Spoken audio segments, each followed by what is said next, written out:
My family disowned me years ago over false allegations from my brother's girlfriend.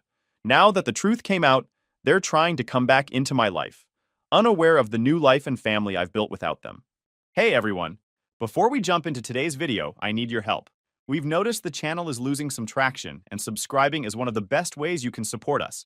It's quick, free, and it helps us keep bringing you awesome content. Your support means the world. Let's keep this channel growing together. Thanks so much. Now let's start the video. All right, Reddit. This story is going to mess with your head. I'm talking about the kind of betrayal that makes you question everything you thought you knew about family loyalty. This happened about 8 years ago, but I'm finally ready to put it all out there because honestly, keeping this to myself has been eating me alive. So picture this. I, 32 male, was living at home while finishing my engineering degree and working part-time at a local garage. I was 24 years old back then. My younger brother Kai was 22, and he'd been dating this girl Anita for about a year and a half. She was one of those girls who seemed perfect on paper. Pretty, smart, came from a good family. My parents absolutely loved her, always talking about how lucky Kai was and how she was perfect daughter-in-law material. I never really liked her though. Something about her always felt fake to me. She'd be all sweet and innocent around my parents, but I caught her being pretty nasty to service workers when she thought nobody was looking. Plus, she had this way of making these little comments about me that sounded like jokes, but weren't really jokes, you know? Like she'd say stuff like, "Oh, still living at home? When are you going to get your life together like Kai?" With this smile that didn't reach her eyes. Kai was completely whipped. This dude would cancel plans with friends, skip family events, basically reorganize his entire life around whatever Anita wanted. It was painful to watch, but he was my brother, and I figured he'd eventually figure it out on his own. The day everything went to hell started normal enough. I was supposed to help Kai move some furniture from his apartment to his new place. We'd planned to meet there around 3 p.m. to get started, but around 1:30 he texted me asking if I could head over early because his car was making weird noises and he needed to stop by the shop to get it looked at. He said he might be an hour late, but that Anita would be there to let me in and we could start packing some of the smaller stuff. No big deal, right? I figured I'd grab some coffee on the way and maybe get a head start on boxing up his books or whatever. Kai had given me his spare key months ago when he first moved in, so I didn't think twice about it. I got to his apartment building around 1:45 and took the elevator up to the 3rd floor. The hallway was quiet. Most people were probably at work on a Tuesday afternoon. I walked up to Kai's door and was about to knock when I heard voices inside. Figured Anita was maybe on the phone or watching TV. I used my key to unlock the door and stepped inside, calling out, "Hey, it's me," so I wouldn't startle her. That's when I saw them. Anita was pressed up against the wall in Kai's living room, with Alan's hands all over her. They were making out like teenagers, completely lost in each other. Alan, my brother's friend since college, the guy who'd been to every birthday party and family barbecue for the past 3 years. "What the hell?" I shouted. They broke apart instantly. Anita's face went from passion to pure panic in about half a second. Alan spun around and went white as a sheet when he saw me standing there. For a moment, nobody said anything. I was furious. "Are you kidding me right now?" I said, looking back and forth between them. "In my brother's own apartment?" For a moment, nobody said anything. Then Anita started crying. She pushed Alan away and started backing toward the corner of the room, sobbing and saying, "Please don't tell him," over and over. Alan stepped between us with this weird protective stance. "Dude, you need to leave," he said. "Just go." Like I was the one who didn't belong there. Kai is my brother. "What the hell do you think you're doing, Alan?" That's when Anita really started freaking out. She was hyperventilating, saying things like, "He's going to tell everyone, and Kai will never forgive me." I tried to calm her down, but she just kept getting more hysterical, and Alan kept telling me to leave. Finally, I said screw it and walked out. I figured I'd call Kai and let him handle it. I drove home thinking about how I was going to break this news to my brother. It was going to destroy him, but he needed to know. The guy deserved better than being played for a fool by someone he trusted. But near the evening, my phone started blowing up with calls from Kai. When I answered, he was screaming at me. "What the hell did you do to Anita?" The conversation with Kai was like something out of a nightmare. He was so angry I could barely understand what he was saying at first. Apparently, Anita had called him immediately after I left, crying and telling him that I had attacked her at his place. Her story was that she was alone when I had shown up, and while helping with the furniture, I forced myself on her. Alan was backing up her story, claiming he walked into us and he tried to stop me, but I was too strong, and that I had threatened both of them. I couldn't believe what I was hearing. "Kai, that's completely insane. I caught them making out. She's cheating on you with Alan. Shut up!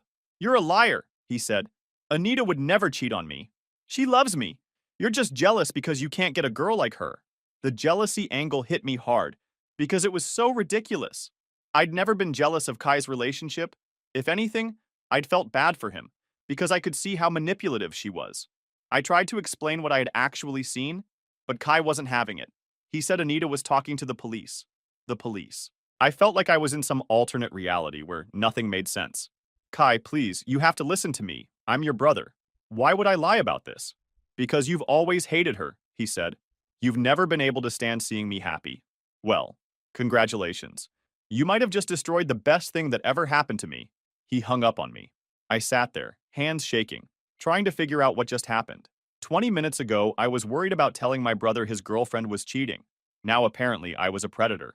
I drove to my parents' house, went inside and found them in the kitchen. They already knew. Kai had called them first, and they were both sitting there looking at me like I was a stranger. My mom was crying, and my dad was just staring at me with this expression I'd never seen before. Is it true? My dad asked. Is what true? That I caught Anita cheating and she's lying about it to cover her tracks? Yeah, that's true. My mom gasped like I had just confessed to murder. How could you do this to your brother? To that sweet girl? I tried to explain what really happened, but they weren't listening any better than Kai had. They had already decided I was guilty. They'd rather believe their son was capable of assault than admit their perfect future daughter-in-law was a cheater. The next few hours were surreal. Kai came home with Anita. She was playing the victim perfectly, crying whenever anyone looked at her, flinching when I entered the room. She'd clearly studied how trauma victims behave and was putting on an Oscar-worthy performance. Kai wouldn't even look at me. When I tried to talk to him, he told me to stay away from his girlfriend. My own brother was treating me like a predator in our own house. The worst part was watching my parents comfort Anita. My mom was making her tea and telling her how brave she was. My dad was patting Kai on the back and telling him what a good man he was for standing by his woman. Meanwhile, I was sitting right there, their actual son, and they were treating me like a monster. Nobody was asking me for my side of the story. Nobody seemed to care that their son and brother might be innocent. They had already made up their minds. That night, Kai cornered me in the hallway outside my room. He was different than I'd ever seen him, angry in a way that was almost scary. If you ever go near Anita again, I will beat the hell out of you myself, he said. The little brother I taught to throw a football was talking to me like I was his worst enemy. Kai, she's lying. I swear to God, she's lying. I caught her cheating and she's covering it up. He grabbed me by the shirt and slammed me against the wall. My little brother was looking at me like he wanted to kill me. You're going to keep lying even now? He said. Even after what you did to her? You're sick, man. You're really sick. I pushed him off me. Fine, don't believe me. But when you find out the truth, don't come crying to me. The only truth is that my brother is a monster, he said, and I'm never going to forgive you for this. 2 days later, the police showed up at our house with a warrant for my arrest. I knew it was coming. Anita had filed a formal complaint, and Alan was corroborating her story. But actually being handcuffed in front of my neighbors was humiliating beyond words. The detective handling my case was this older guy who clearly thought I was guilty from the start. During the interrogation, he kept asking me things like, "Did you plan this, or was it a crime of passion?" Like he was just trying to get me to confess to something I didn't do. He had this tired, seen-it-all attitude that told me he'd heard every excuse in the book and wasn't buying mine. I told him the truth, that I had caught Anita cheating and she was lying to cover it up. But he said that's what guys like me always say. Apparently, claiming the victim was lying was such a common defense that it actually made me look more guilty. My parents kept asking me if I was sure that's what happened, like maybe I was confused or afraid to tell the truth. The only person who believed me was my friend Jensen, who said he'd known Anita was sketchy from day one. The investigation dragged on for 6 weeks. 6 weeks of my life just suspended while the police interviewed witnesses and collected evidence. The house was like a war zone. Kai and Anita were there constantly, and she was milking the victim role for everything it was worth. She'd have panic attacks whenever I was in the room and would cry to my parents about how traumatized she was. The performance never stopped, even when she thought no one was watching. Kai was her loyal guard dog through all of it. He'd sit with her during her episodes and glare at me like I was some kind of animal that needed to be contained. My parents were completely buying into it too. They'd comfort Anita and tell her how sorry they were that their son had done this to her. I felt like a ghost haunting my own house. The worst part was that nobody wanted to hear my side of the story. Whenever I tried to explain what really happened, they'd shut me down and say I was re-traumatizing the victim. I was guilty until proven innocent, and maybe not even then. My college suspended me pending the outcome of the investigation. My job fired me for conduct unbecoming. Friends stopped calling and returning texts. Word got around our small town pretty quickly, and I couldn't go anywhere without people staring and whispering. Jensen was the only one who stuck by me. He'd come over and hang out, which was awkward because Kai would leave the room whenever Jensen showed up. Jensen kept saying he knew I was innocent and that the truth would come out eventually. Sometimes I wondered if he was just being loyal or if he actually believed me, but his support was the only thing keeping me sane. After about a month, the detective called me in for another interview. He said they had been investigating Alan's story and found some inconsistencies.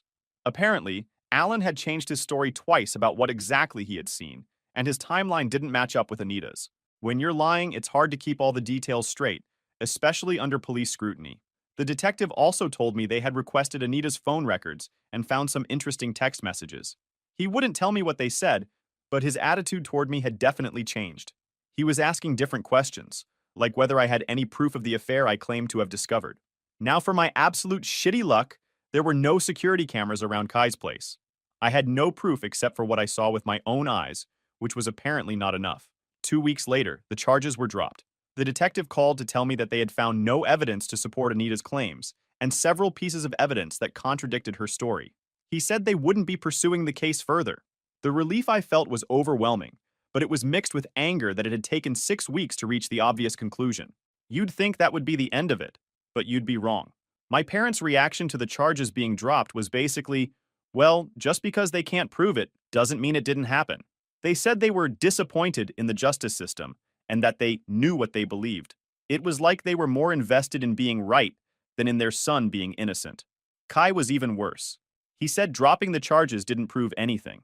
The mental gymnastics were incredible. Rather than admit they'd been wrong, they doubled down on their belief that I was guilty. But the worst part was that they all stayed loyal to Anita. Even after the charges were dropped, even after it was clear her story didn't hold up, my family chose to believe her over me. She was still coming to family dinners. Kai was still treating her like his princess. My parents were still treating her like their future daughter-in-law. I was the one who was unwelcome in my own house. My parents said I could stay until I figured things out, but it was clear they wanted me gone. Kai made it obvious that he couldn't stand being in the same room as me. The house that had been my home for 24 years suddenly felt hostile and foreign. The final straw came about 2 weeks after the charges were dropped.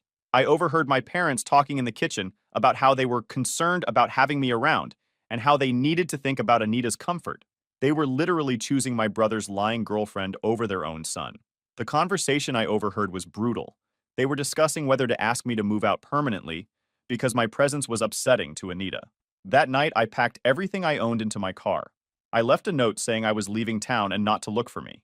I drove straight to Jensen's place and told him I was done. Done with my family. Done with that town. Done with trying to prove my innocence to people who had already decided I was guilty.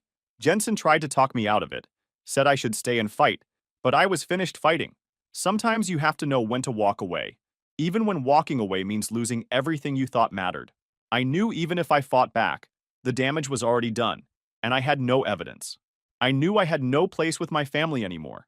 I headed north with no real plan except to get as far away as possible. Ended up in Montreal because it was the first major city I hit after crossing the border, and honestly, the distance felt right. I figured if I was going to disappear, I might as well do it properly.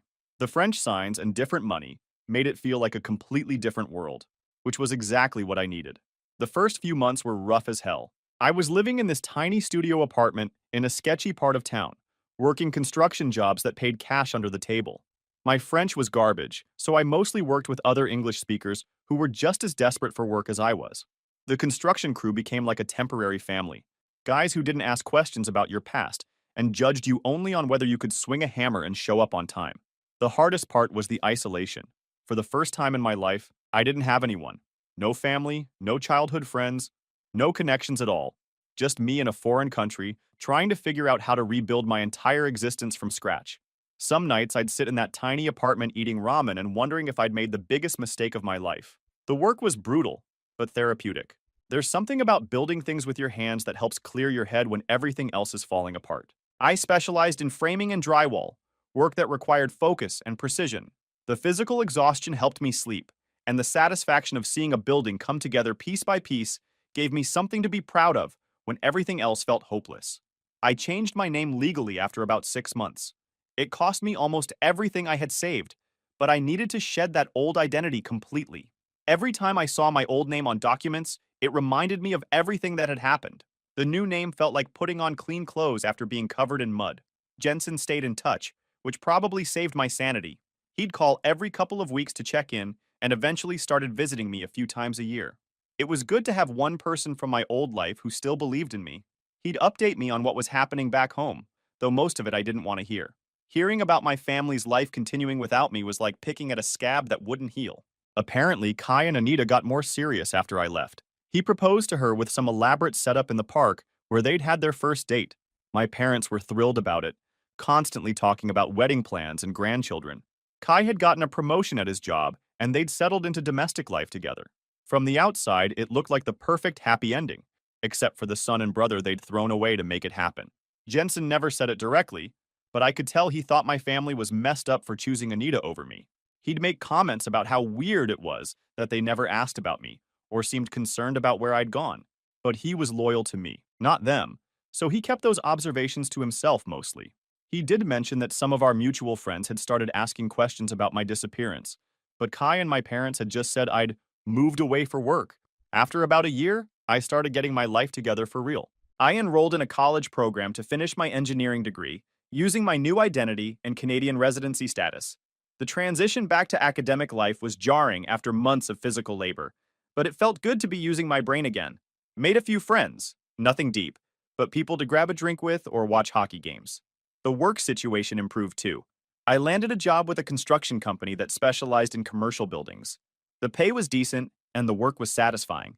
I started dating again around year 2, though trust was still a major issue. But slowly, gradually, I learned to open up. Started having a routine, a decent apartment, a job I didn't hate, and a few people who knew me as just a regular guy helped restore my confidence. The real breakthrough came in year 3 when I met April at a coffee shop near campus. She was a nursing student, originally from Vancouver, and we hit it off immediately. She was patient with my trust issues, never pushed when I was obviously uncomfortable. We took things incredibly slow. I told her I had a complicated past, but didn't go into details.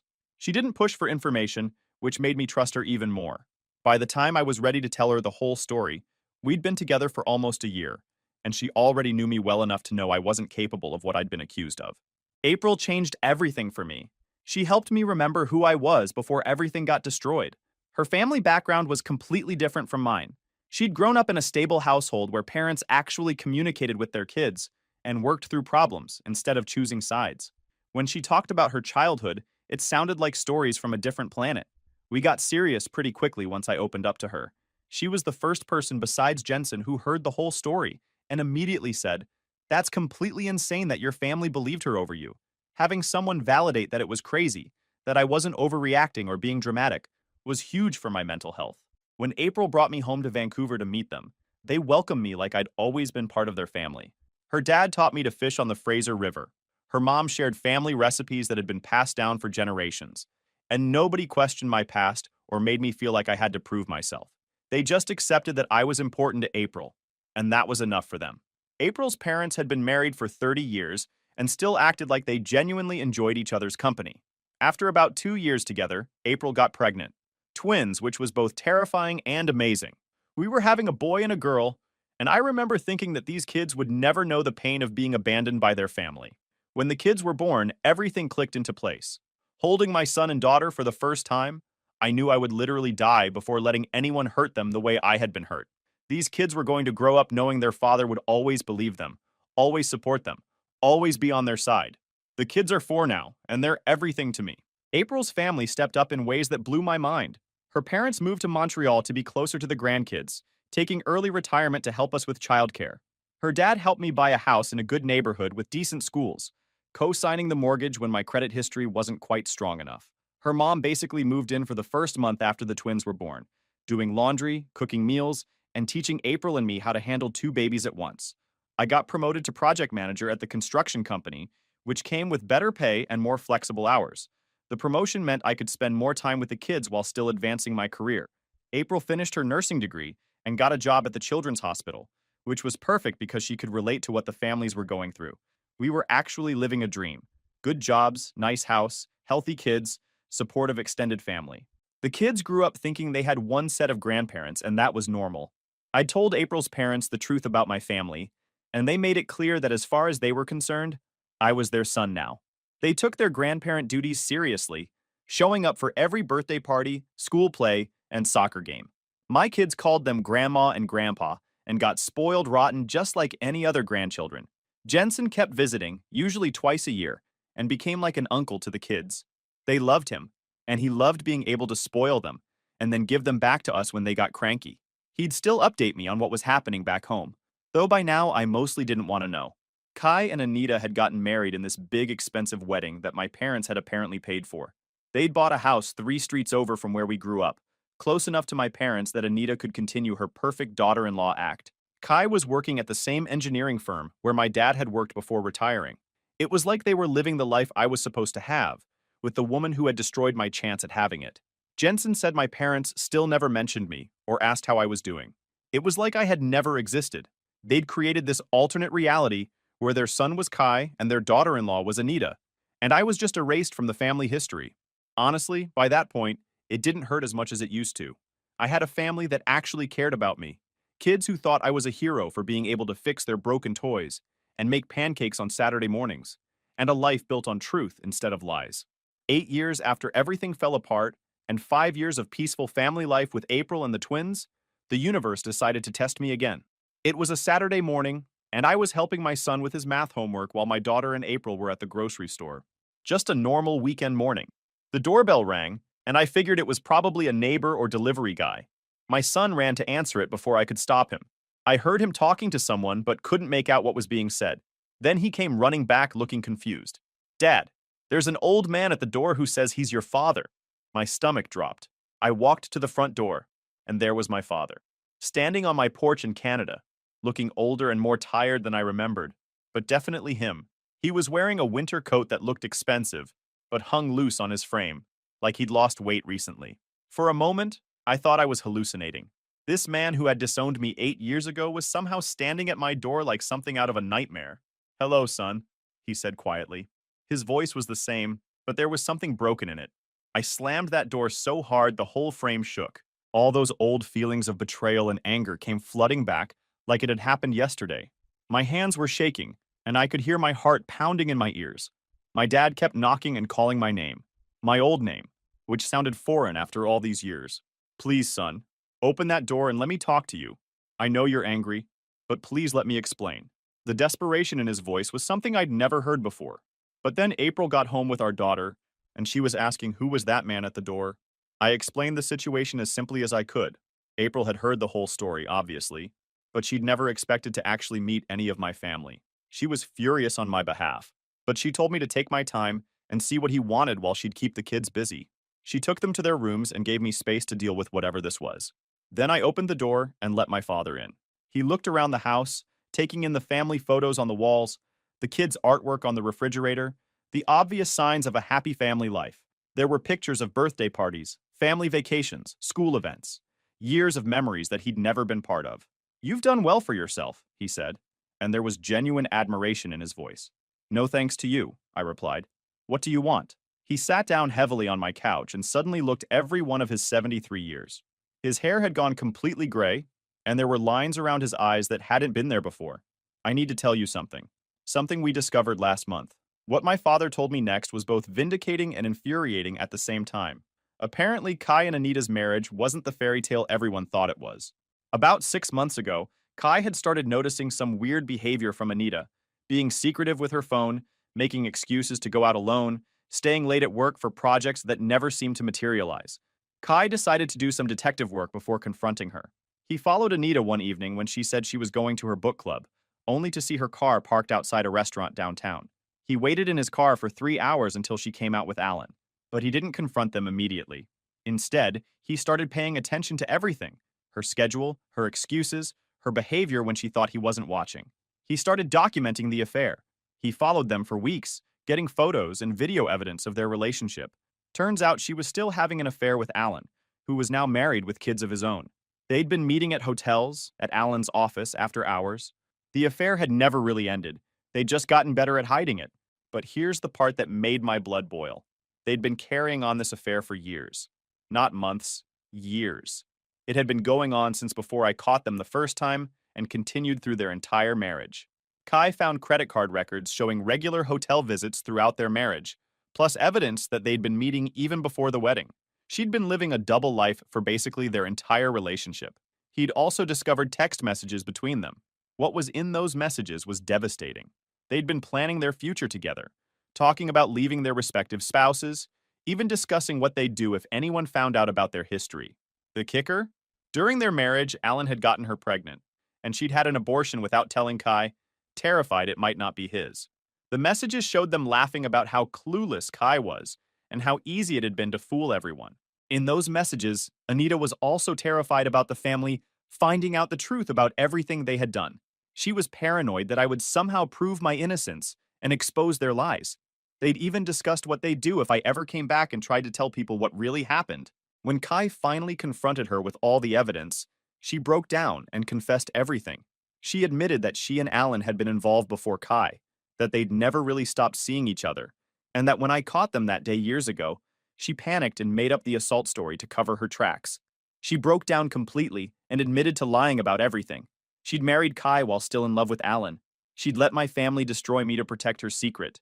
And she'd been planning to leave Qley for Alan as soon as Alan's divorce was finalized, and they could be together openly.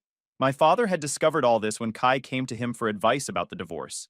Qley was completely destroyed, asking how he could have been so blind, how he could have wasted years of his life on someone who never loved him, and how he had destroyed his relationship with his brother for a woman who had been lying about everything from the beginning.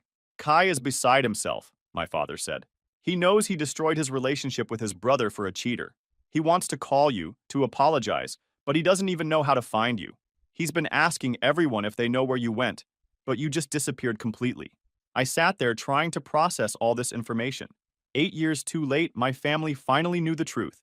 8 years after they'd thrown me away like garbage, they'd finally figured out that I'd been telling the truth all along. The vindication felt hollow after so much time had passed. And what about you? I asked my father. What's your excuse for believing her over your own son? He looked down at his hands, and I could see tears forming in his eyes. I don't have one. We were wrong. Completely, utterly wrong. We let that girl manipulate us into destroying our own family, and we've spent years living with the consequences. Have you, though? I asked. Because from what Jensen tells me, you all seem pretty happy with your choice. You got your perfect daughter-in-law, your fairy tale wedding, your happy family. You just erased me from the picture and moved on like I never existed. We tried to, he admitted, but not a day went by that I didn't think about you. Wonder where you were, if you were okay, if you'd ever forgive us. Your mother. She's never been the same. She's been on antidepressants for years, crying every Christmas and birthday because her son isn't there. She keeps your old room exactly the same, like she's waiting for you to come home. Her son was there, I said. You just chose to believe I was a predator instead of listening to me. We talked for about 2 hours. He told me about how Qley's world had fallen apart when he learned the truth, how my mother had been devastated to discover what they'd done to an innocent son, how they'd all been trying to figure out how to find me and make amends. He said they'd hired a private investigator who eventually tracked me down in Montreal. I told him about my life, my wife, my kids, my career, my in-laws who treated me like family. I showed him pictures of his grandchildren that he'd never meet, told him about the family traditions we'd created, the life I'd built from nothing. I explained how April's parents had stepped into the grandparent role, and how my kids had never known they were missing anything. I want to make this right, he said. I know I can't undo what we did, but maybe we can find a way forward. Maybe we can be a family again. There is no way forward, I told him. You made your choice 8 years ago. You chose to believe a liar over your own son. You threw me away like I was nothing, and now you want me to just forgive and forget because you finally figured out the truth? I told him about the years of therapy, the trust issues, the complete destruction of my faith in family loyalty. I explained how I'd built a new life with people who actually cared about me, and how his sudden appearance had disrupted the peace I'd worked so hard to achieve. I talked about the nightmares I'd had for years, wondering if I really was the monster they thought I was. I'm sorry, he said, and he was crying now. I'm sorry for everything. We were terrible parents, and you deserved so much better. Your apology is too late, I said. I have a family now that chooses me every day, that believes in me, that would never throw me away for someone else's lies. You can take your guilt and your apologies and go back to whatever's left of the family you chose to protect. I walked him to the door and told him not to contact me again. He handed me a piece of paper with Kai's phone number on it, said Kai wanted to apologize too, and had been hoping to reconnect. I threw it in the trash without looking at it, making sure he saw me do it. After he left, I sat on my couch and cried for the first time in years. Not because I was sad, but because I was finally, completely free. The truth was out, my family knew they'd been wrong, and I didn't care anymore. I had everything I needed right here in this house with my wife and kids, and the family that chose to love me. April came downstairs after putting the kids to bed and found me sitting there. "Are you okay? How do you feel?" she asked, sitting next to me and taking my hand. "Like I can finally close that chapter," I said. "They know the truth now, and it doesn't change anything. This is my family. You guys are my family, and that's enough." Jensen called later that night to check on me. Apparently, my father had contacted him to get my address, and Jensen had been debating whether to warn me or not. I told him what my father had said, and Jensen just laughed. "Took them long enough to figure it out," he said. "Too bad they lost you in the process." "Their loss," I said, and for the first time in 7 years, I really meant it. Edit. A lot of people are asking if I'm going to reconnect with Kai. The answer is no. He had 8 years to figure out the truth, or at least question Anita's story. Instead, he married her and lived happily ever after, while I rebuilt my life from nothing. Some bridges burn completely, and that's okay. Edit 2. For those asking about my kids, they know I'm from the States and that I have family there I don't talk to. When they're older, I'll tell them the whole story. Right now, they're just happy kids with parents who love them and grandparents who spoil them rotten. That's how I want to keep it.